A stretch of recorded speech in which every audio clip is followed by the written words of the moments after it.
Hey guys, Dana here from Bullies Keep Out. Today I am here with Jeffrey Marsh, speaker, LGBTQ activist, writer, author, and all around inspirational voice. Jeffrey, thank you for taking the time out of your schedule today for being here with Bullies Keep Out. Yay! All around inspirational voice. That's me. Hi. Now I can hear birds in the background. That's you, right? I know it's not coming Yeah, from you know me. what it is? It's the windows open slightly, and I'm in New York, so you're just gonna hear every sound possibly Oh, known to yay. man. I like the birds. It's good, Yeah, no, it's a little nice of a background. right? So, we're going to talk about a few different things today. One of the things I always Okay. like to start out with is, of course, we're going to talk about bullying because we advocate for many different things. But, bullying, of course, is a major thing that we do here at Bullies Keep Out. And have you ever personally dealt with it and have had any experiences Would that you would like to share? Come on now. What do you think? I'm sure you did, but That's a leading question right there.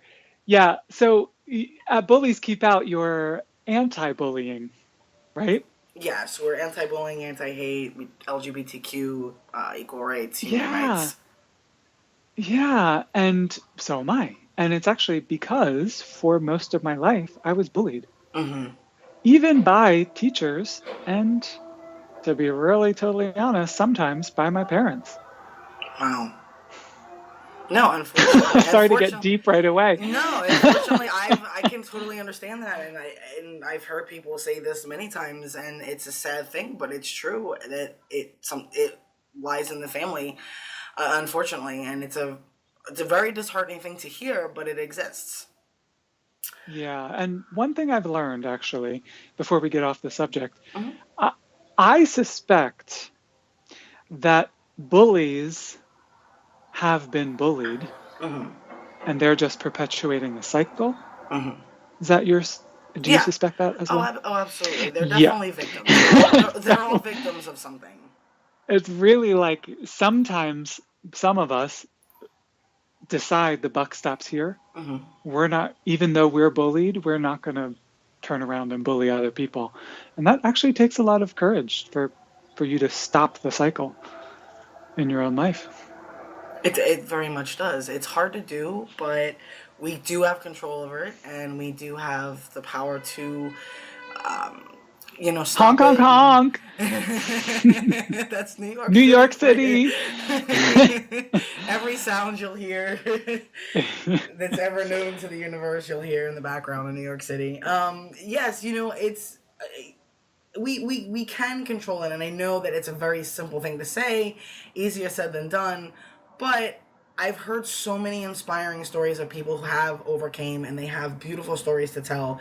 It's not just negative or bad stories, which is amazing to hear because you want to share those stories as well. You don't always just want to share the horrible stories, you want to share the good ones as well.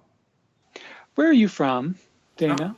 I am The from tables have turned. Now I'm interviewing you. I'm from Queens. I'm from New York. I'm from Queens. I Basic. kind of got that. I kind of got that. And I like it. Thank Um, you. yeah, you're welcome. You said you could share. You could share. I liked that. Now you're talking my language. Yeah, Yes.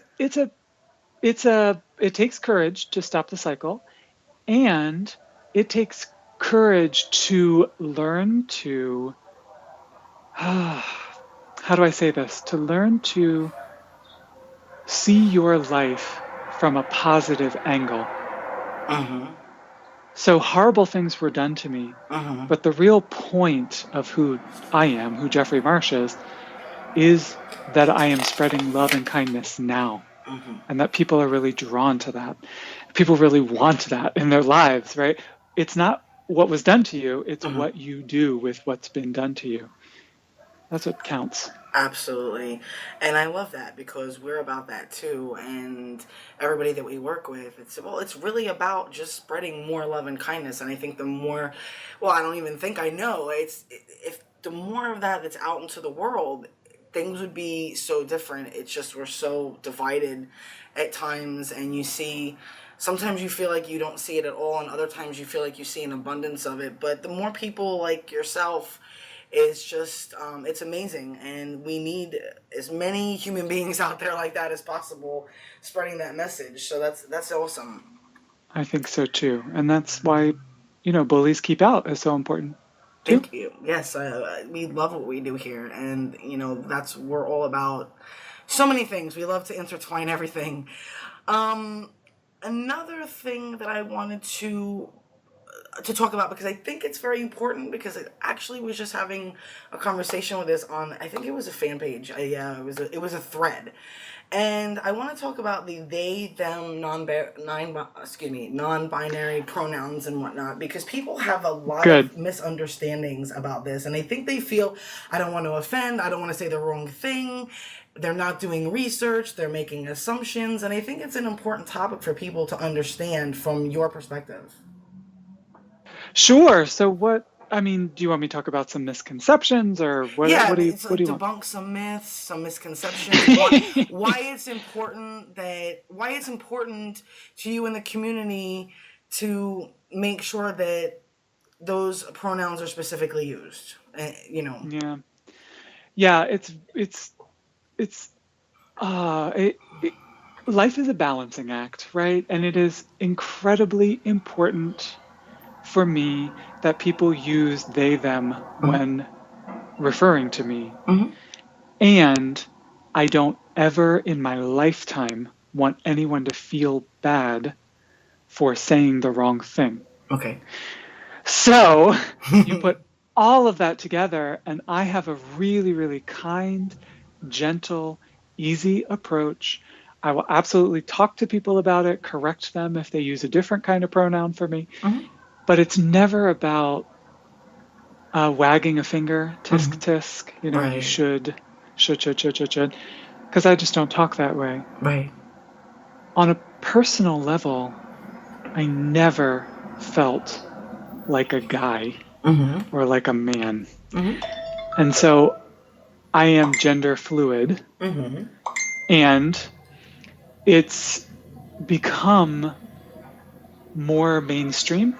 More Right. people know about it now, Mm-hmm. which has been a great, great help Absolutely. in talking about it.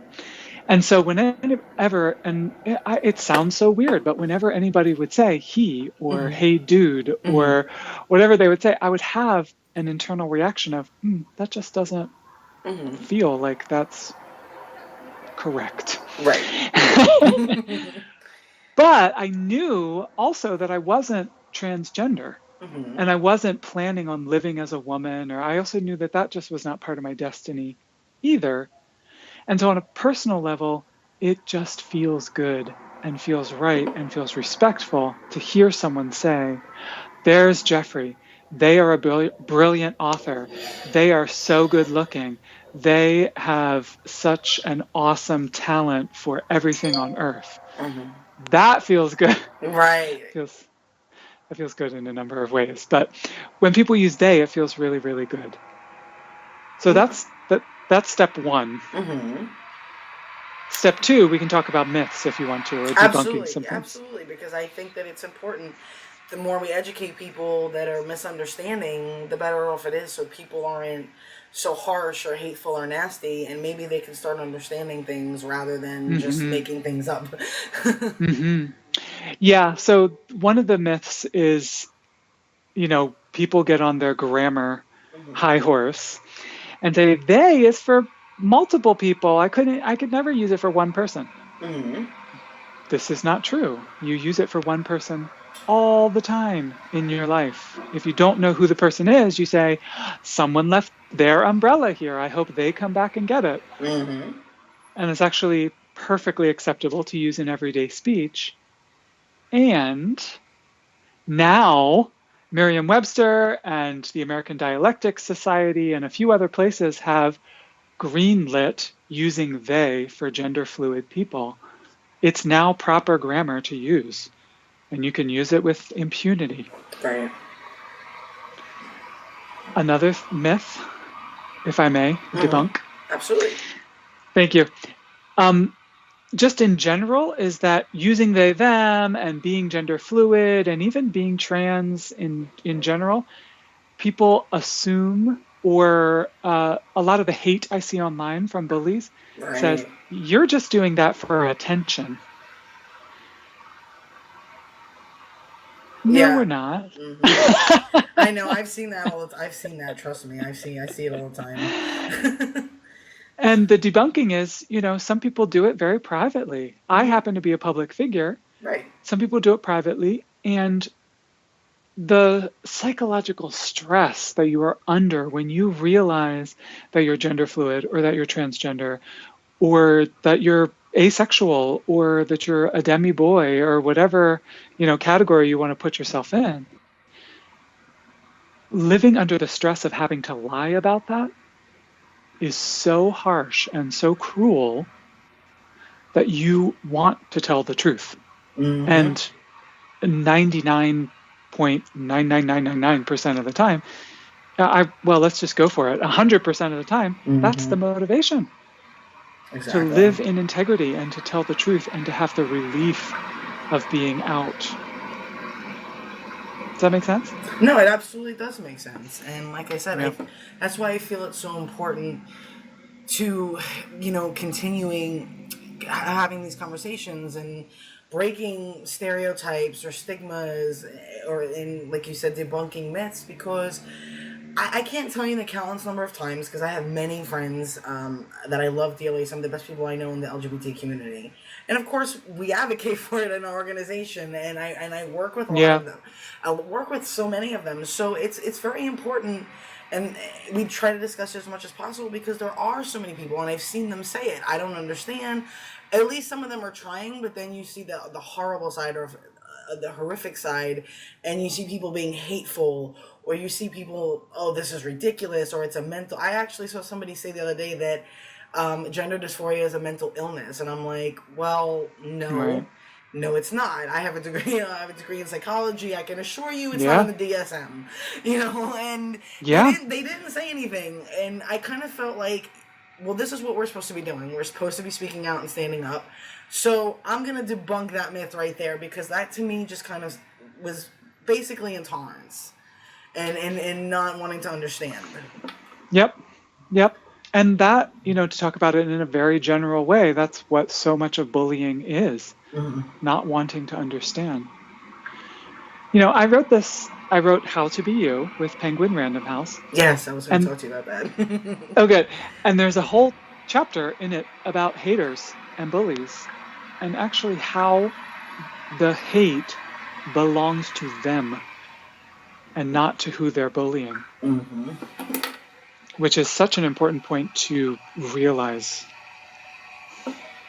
No, it really is, and that's why I was going to actually bring up your book next. Yeah. Because I wanted you to talk a little bit about it and what inspired you and what it's about for people, like for those who don't know about it or who haven't read it. Sure. So yeah, if you could chat a little bit about that, that'd be great. Of course, I get messages constantly, and as soon as I started to become viral and famous on Vine and now other platforms, I would constantly get messages from people saying, I was feeling depressed, you helped me not feel depressed, I was thinking about suicide, you made me decide to stick around because I saw your video. And I realized that I have this special gift for helping people who are being bullied feel like they're not alone. And when they would message me, they would always say the same thing. If you can be yourself, so can I. And past that, so that would be like the intro to their message would be, you've helped me so much. Right. And if you can be yourself, so can I. Thank you. Thank you. And then they would ask a question. And I noticed that the questions had themes to them. They would repeat over and over, and haters and bullies was one of those themes. Right. So with Penguin Random House and my editor there, we decided to take on each of the themes and make each one a chapter in the book. And so Bullies and Haters is, if I'm remembering, chapter 5 in the book. And the book was so incredibly fun to make because it's a little weird, just like me. It's part memoir. I tell my story a little bit. It's part advice. So I talk in the book about how haters work and why they do what they do and that sort of stuff in that particular chapter. But it's also a workbook. Right. So people write in it, people color in it, people tear out pages. I wanted it to be a project that we create together. Wow. Yeah, that's awesome. That's incredible. Yeah. And that's good because you want to, from what I'm getting is you want to involve everybody in kind of being united. And that's so important. That's right. And that's a big message to get out there because that's so much of what we need right now. Oh, by right now, you mean after the election? Yes,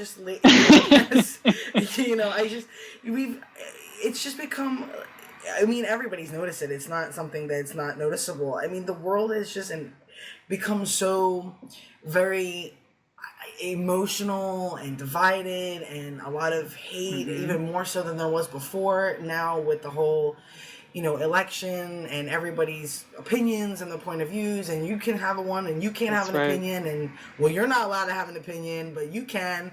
It's just like you said, it's just really about kindness and love and being united and coming together for what we all want to see, which is change. Like they say, be the change. And yes, it's a message that really needs to get out there desperately right now because so many people seem to be in need of it. Yeah. And can I say something about that? Absolutely. And this, I don't know, but I want to be mindful of your time. I don't want to go over too much. So you guide me. You let me know. Okay, good. People felt really chaotic because of the election. Mm-hmm. Like things were out of control. Right. The outcome we wanted didn't happen, but we thought. I mean, I don't have to talk about it, in a surfacey way. I can just say it. We thought Hillary was going to win, and she didn't win, right? So we felt chaotic. We felt out of control. But the truth of what we fight for has not changed. So before the election, we fought for kindness and inclusion, and bullies keep out. And after the election, we fight for those same things. Those rules are exactly the same. True. It might be a little more urgent right now, but it is exactly the same thing. It very much is, and that's a very good point to bring up. And I've said it myself. I have my, we're all going to have our feelings. We're all going to have our opinions, and that's great. And we have a right to them. I mean, we all have the human rights, to say what we want to say. I just feel be respectful and be mindful how you say it. You can have healthy discussions without being nasty, without being rude, without insulting each other. Because like you said, the message still hasn't changed. These things could still be done. We're not stopping fighting for things that we want and want to see. We just have to do it in a different way. And it might, like you said, in exactly pretty much your words, it's a little bit maybe more urgent in the situation that many people are finding themselves in. Yeah, I completely agree. So, what are some of or can you talk about any of your future projects or anything coming up that, The secrets? You want all the secrets? And we don't have to know all of them, but maybe just some.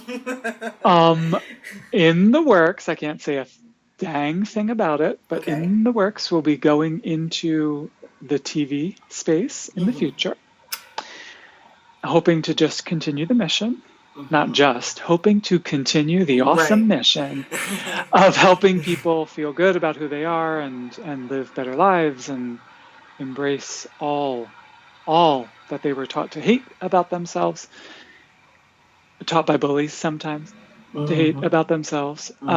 We want to, I travel the country and I'll continue to do that, helping people to feel good and, reading from the book and giving speeches and stuff like that. And I might be starting a podcast. So I'll have to come back on and we can talk about that in the future. So, Absolutely. That's great. All good stuff. All incredible, awesome stuff that I'm actually very much looking forward to, and I'm sure plenty of other people are as well. I aw, mean, you know, it's like I said, it's so important to get this as much in the media as we can, especially on television, because you know so many people are into all their shows and everything. So when we can get those messages across, whether it's on scripted shows, unscripted shows, whatever it might be, as long as we are getting those messages and storylines out there, I think that's what we need to see more, because so many people, I mean, we know for a fact that there's fandoms of shows. So many people gain a lot from television. I mean, let's face it, it's the truth. They find confidence in characters, they find confidence in storylines, and peace yes, somehow, or it helps them with things, or helps them with their depression, or it helps them with their anxiety. So getting the messages out in those ways, I think, is a very vital step. me too. Me too. It's an important step. Yeah. Yeah, it definitely is. So let's close out with something that I always love to close out with, because I love to get everybody's different points of view. What is the message you want to put out there for people struggling with any form of bullying, or hate that they might be getting, young or old, any age, no age limits, just a general advice and message and words of wisdom that you might have? You were taught that there is something wrong with you, and that's incorrect.